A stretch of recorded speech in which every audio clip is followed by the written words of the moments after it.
Quan remate o siglo XXI, habrán desaparecido más de la mitad de las 6.000 luengas que se charran güey en el mundo. L'aragonés, si no lo excusamos, en será una. De salvar el aragonés, pues si fa falta una coiné, fa falta una oficialidad. Una gritada, un clamamiento a la sociedad diciendo, señores, somos perdendo este tesoro. Sabebas que un conocido premio Nobel fabló l'aragonés?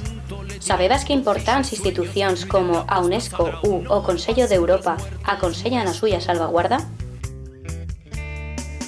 ¿Sabebas que en los nuestros días cualques niños aprenden aragonés en la escuela? Evidentemente la universidad tendría que apostar por el aragonés. Yo antes he dicho que tendría que creérselo el gobierno de Aragón, pero es que la universidad también tendría que creérselo.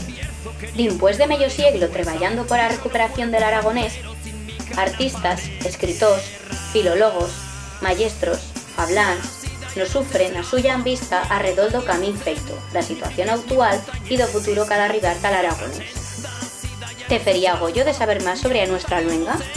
Ni hippies ni montañeses, isquiatu ni jarrache.